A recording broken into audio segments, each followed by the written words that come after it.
Hello everyone, Anthony here. Today I want to talk about these city coins like MiamiCoin and NewYorkCityCoin.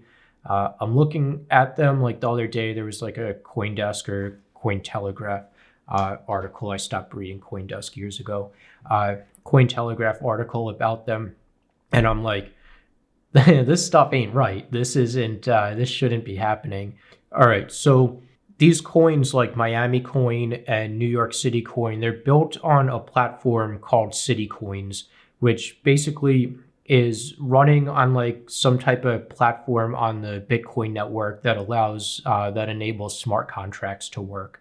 And what's happening is that you can think of it like ICOs or ERC20 tokens on Ethereum, is that you can mint these Miami coins or New York City coins on the Bitcoin blockchain. So on the CityCoins website, and this is docs.citycoin.co, I'll put it up here so you guys can follow along. So it says, activation. CityCoins only exist through mining, which does not begin until 20 independent wallets signal activation after the contract is deployed. No ICO, no pre-sale, no pre-mine. So that's kind of confusing because mining doesn't begin until 20 independent wallets signal activation. So how are these independent wallets getting Miami coin if there wasn't any Miami coin to begin with? If Miami coin only exists through mining, where are these Miami coins coming from? So that's a little bit confusing. I don't really understand. And it says mining. Anyone can mine city coins by forwarding STX into a CityCoin smart contract. All right, so it seems to me like there's these STX tokens, which is like the stack token, it's called. So I guess it's the stack tokens that exist. You buy stack tokens and then you deposit these stack tokens into the Miami coin wallet. That would make kind of more sense. So anyone can mine city coins by forwarding STX tokens into a CityCoin smart contract on the Stacks blockchain. I don't know if you can technically call it a Stacks blockchain if it's built on Ethereum. It would be an Ethereum blockchain. So 30% of the STX that miners forward is directly to a reserved wallet for the city. Is sent directly to a reserved wallet for the city. So, all right, this is like perfect example of like a Ponzi scheme to me, because this isn't mining, this is staking. And the reason staking works is because there was mining beforehand. It's not, so if Ethereum started out with staking and not mining, that means that the barrier to entry, what you need to enter into staking, is provided by Ethereum. Ethereum creates the ether and Ethereum is mining it. It's used to stake, to validate the network. So the barrier to entry is ether. It's all this self-contained system. That's not how it works, but I'm using ether as an example. If ether started out as a staking, proof of stake consensus algorithm. So with proof of work, you have outside parties and sources, all the mining hardware, the GPUs, the CPUs, the FPGAs, the ASICs, all that is outside of the Bitcoin network is used to validate Bitcoin. Just like with Ethereum, when Ethereum first started, and it still is today with mining, everything, all the mining hardware is outside of Ethereum. So it's like, I don't trust cryptocurrencies that are like, it's their own contained ecosystem where they mint the coins, and then those coins are also used to mint other coins. So this other thing, so 30% of the STX that miners forward is sent directly to a reserved wallet for the city. One thing I want to comment on that is that, so there's people buying up these STX tokens, then they're sent to the Miami Coin smart contract. So now 30% of their rewards are being given to the city. So that's a flat 30% tax that stakers have to pay to the city. And that's 30% not adjusted by income, like how our tax brackets work today, where people who make more money pay more, a higher percentage of their income in taxes. People who make less money pay a lower percentage of income tax, of taxes. And this wouldn't, I guess, yeah, this would be considered income tax. So with this 30%, it's quite a lot. Like people who work don't even pay 30%. 30% is pretty high. So that kind of disincentivizes people to want to mine this or want to stake this. With 30%, there's much better places that they could be putting their money. On top of this, well, you're going to have to pay income taxes as well. So I live in Florida. I don't live in Miami, but I know Florida doesn't have state income taxes. What I'm saying is when you're staking, you have to pay income taxes for the money that you earn from staking. So you're already giving 30% of your profits to Miami flat, and then you have to pay federal income tax in Florida on top of this. Now, NewYorkCityCoin, you also have to pay income tax, state income tax as well. So yeah, you're being taxed yet again. Like I'm saying, it's different in Miami that there's no city or state income tax, but in different states, New York City, you'd be paying income tax on top of that 30%. So that makes it even less attractive. So now you're paying 30% plus federal taxes, state taxes, local taxes as well on your income on this. So it's like, oh, you're making 70% of your rewards. No, you're not. So next, why I know that these city coins will fail is because having multiple currencies, like what's the end game in this? Every city has its own currency. And so the idea that I've seen with Miami is that you'll use the Miami coins to pay for city parking and pay fines or city amenities, stuff like that. So I don't get what the end goal is. Like you're going to have Miami coin, New York City coin, Dallas coin, like all these different coins. Multiple currencies doesn't work. This is why the dollar was invented, because long ago people used to barter, say like, oh, I'll give you my keyboard because I really need dinner tonight. So I'll pay you in my keyboard so that I can have a meal tonight. So then like actual currency was invented, like wampum, and all this stuff, so that this dollar has value that you can exchange instead of bartering and trading a million different things. So I don't get like the end goal of this, or is it to have like a million different currencies? Because that's not going to work. That's why the dollar was created. That's why we use gold to do transactions and everything before the dollar was created. And like I said, wampum, like a long time before that. And I was talking to someone on Reddit about this, and they're like, yeah, well, you can just exchange Miami coin for New York City coin if you want to move to New York City or if you're traveling to New York City or whatever. Yeah, but then you have to deal with exchange rates and exchange fees and all that stuff. And these exchanges have to make money on it. It's not an efficient system to have to be swapping currencies and all that. The other downside to this is why even buy Miami coin in the first place when Miami coin can only be as valuable as its usefulness to Miami. Supply and demand. There can only be as much demand as Miami needs it for. There can only be as much demand as you can use Miami coin in Miami. There'll only ever be as much demand for New York City coin as there will be usefulness for this coin in New York City. New York City coin isn't going to be valuable in Miami and vice versa.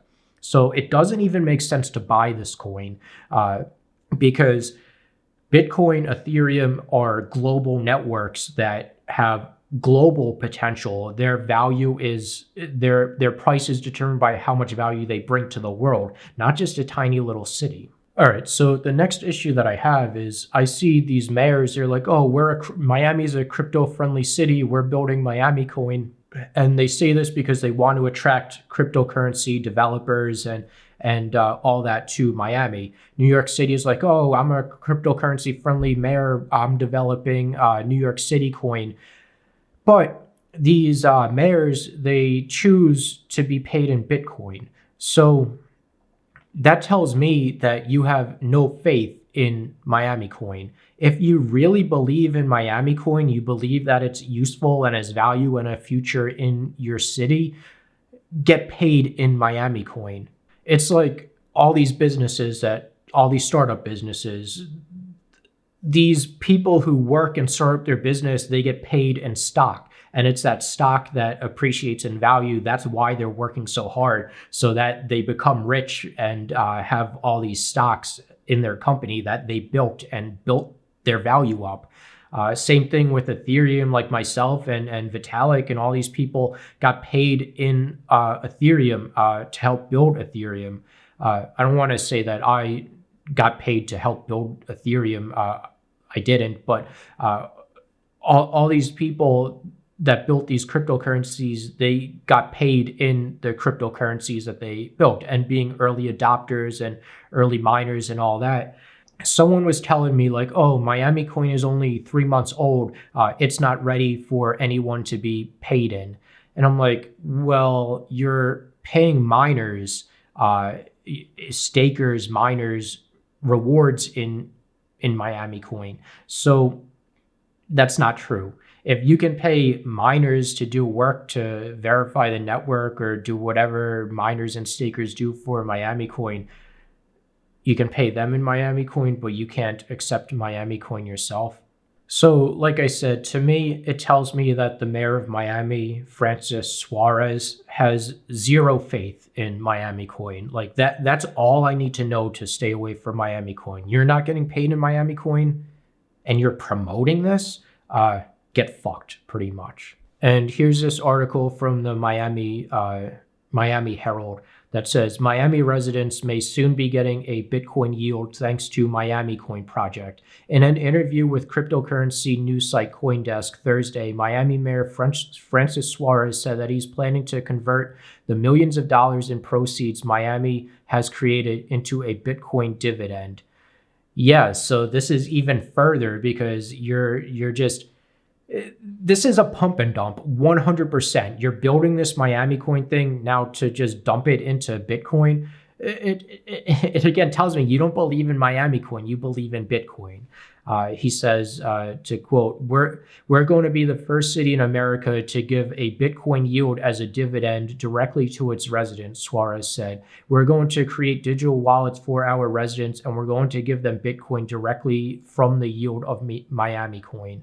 This guy has to know that this is a bad investment. Like this guy, to me, this guy is promoting a pump and dump. If he knows it or not, maybe he's just like brainwashed by by the people who run CityCoin.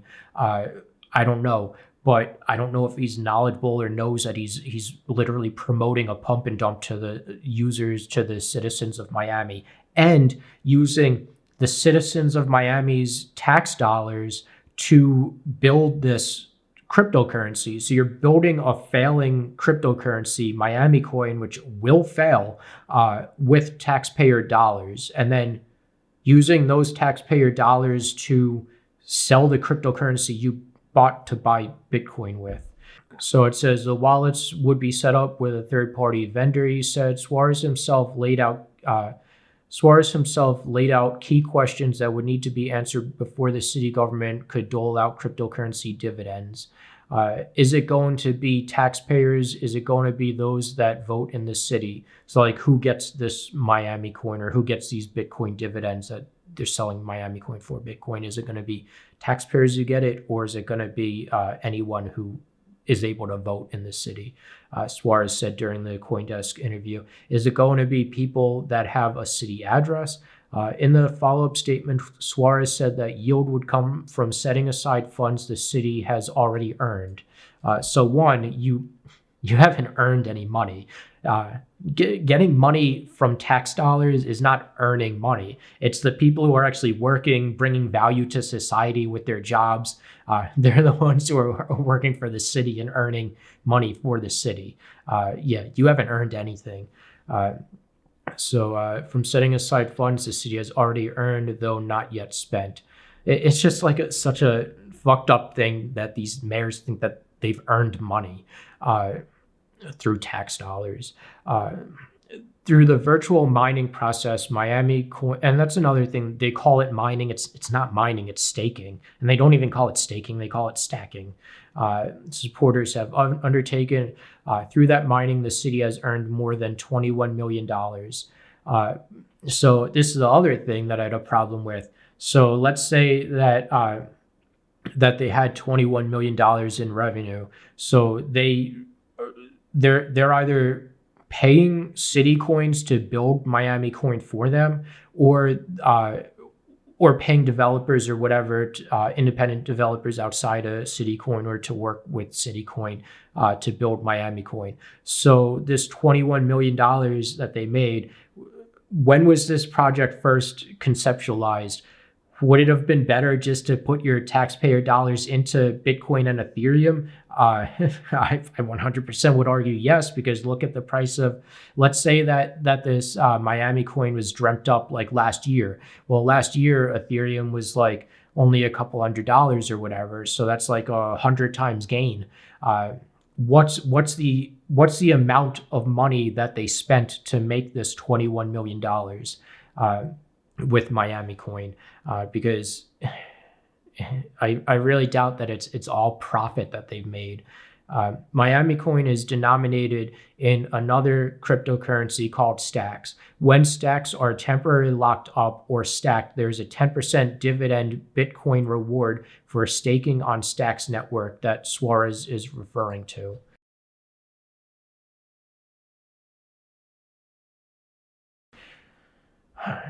These things get so crazy complicated, and I think like it's got to be like these things get so complicated to where no one can understand them, to intentionally deceive people. That's the way that I look at it. And when things get so complicated like this, I'm like, I'm out. So Suarez said that he would stack a portion of the city's MiamiCoin's proceeds. If the city stacked approximately half of the current amount, the 10% yield would result in approximately 1 million in Bitcoin for now, about $2 worth of Bitcoin per resident, but potentially a few $1,000s in a decade. So still, this is him promoting Bitcoin, saying like, oh, what we're doing now is we'll only give residents like $2 worth of Bitcoin, but Bitcoin could potentially be worth, that $2 could potentially be worth thousands of dollars in 10 years. You have no faith in MiamiCoin. You know that there's no future for MiamiCoin. And really, who the hell gave Mayor Suarez who gave this guy the ability to use taxpayer dollars to build his own cryptocurrency projects? It's absolutely crazy. You're essentially building a business and an investment, and it's like, do you realize how crazy competitive cryptocurrency space is? It's not just MiamiCoin against NewYorkCoin or whatever. Like, it's every single one in the world. And we're going on like over a decade of people building cryptocurrencies, thousands and thousands of cryptocurrencies that anyone can build. Previous public conversations about this city's government relationship with cryptocurrency would suggest many wrinkles would need to be ironed out. Commissioners who agreed to accept funds linked to the MiamiCoin emphasized they felt comfortable with accepting US dollars as a gift derived from proceeds from the mining of MiamiCoin. Yeah, of course you're going to feel comfortable receiving money from something you have absolutely nothing to do with, and you've invested no money or time in this work in MiamiCoin. You've invested no money, no time into MiamiCoin, and of course you're going to be comfortable getting US dollars as a result of the work that other people in MiamiCoin have done. City staffers pointed out that the city would not be holding any cryptocurrency as part of that arrangement. So not only are these commissioners getting paid in US dollars from the proceeds of MiamiCoin, but city staffers point out the city would not be holding any of this cryptocurrency as part of that arrangement. I don't know if they're just trying to say this as like, like how politicians can't hold stock because they'll be influenced to grow that stock or whatever. This is literally MiamiCoin. You should, if you believe in MiamiCoin, you should hold MiamiCoin to grow MiamiCoin for the people that you created it for. If MiamiCoin fails, if no one buys MiamiCoin, uses MiamiCoin, there's not going to be this Bitcoin derivative. Suarez also promoted the idea of allowing city staffers, including himself, to be paid in Bitcoin, a concept that has raised concerns internally. According to Vice News report, public records showed worries over the risks and liabilities associated with tying a public employee's compensation to a cryptocurrency that has fluctuating value. I'm done here. My name's Anthony. This is AltcoinXP. It's been like a long time since I made videos about cryptocurrency, whatever. I'll talk on like random stuff here or there. Subscribe, follow me. You can donate Ethereum and Bitcoin to the addresses down below. If that makes me look like someone who is trying to make MiamiCoin look bad because I'm invested in Bitcoin and Ethereum, so be it. I don't really care. It's just obvious to me that MiamiCoin is going to fail. And I hope that you guys realize that based on the arguments that I made, instead of saying, oh, he's invested in Bitcoin and Ethereum, so of course he's going to say these things. I'm actually trying to help you guys not get involved in these in failing cryptocurrencies. All right, take care. Thank you and goodbye.